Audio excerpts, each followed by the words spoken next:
Juanito Jimenez, ta' 27 sena li jgħix il-Ħamrun, inżamm arrestat wara tressa l-qorti mixri li kellu droga fuq u traffikar. Fil-qorti intqal kif l-akkużat allegatament kien fil-pussess tal-ħaxixa tal-kannabis u li kiser il-kundizzjonijiet tal-ħelsien mill-arrest imposti fuqu u għalhekk huwa riċediv. Fil-qorti, il-prosekuzzjoni spjegat kif il-pulizija resqet lejn żewġ karozzi b'waħda minnhom ħarbet minn fuq il-post, filwaqt li l-akkużat kien fil-karozza l-oħra. F'din il-karozza, il-pulizija sabet 3 pakketti maħsuba kokaina u hawnhekk ġie arrestat. Barra minn hekk, l-akkużat kienet iġor fuqu 4,600 euro.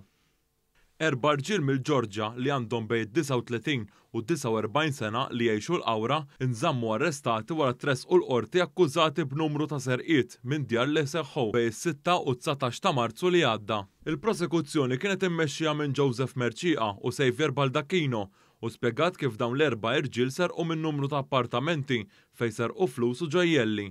L-4 irġiel wieġbu mhux ħati għall-akkużi miġġuba kontrihom. Il-pulizija kienet qalet li dawn l-4 irġiel ġew arrestati 2 filgħodu wara intervent minn pulizija l-inserta ma kienx xogħol u nnota l-vettura tal-imputati li kienet ilha mfittxa diversi jiem.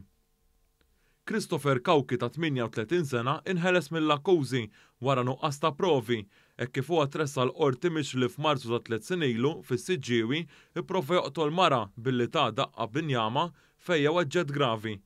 Kawki kien mixli wkoll li ħebba raġel ieħor u kien akkużat li kiser il-paċi pubblika. Fil-qorti, il-Maġistrat Jana Mikallef Staffraġ ikkunsidrat kif il-vittma ma rriditx tixhed kontra l-allegat aggressur u laqqas ir-raġel ieħor. Il-vittma għażlet li ma tixhidx hekk kif il-każ kien wieħed familjari u qalet ukoll kif is-sitwazzjoni marret għall-aħjar.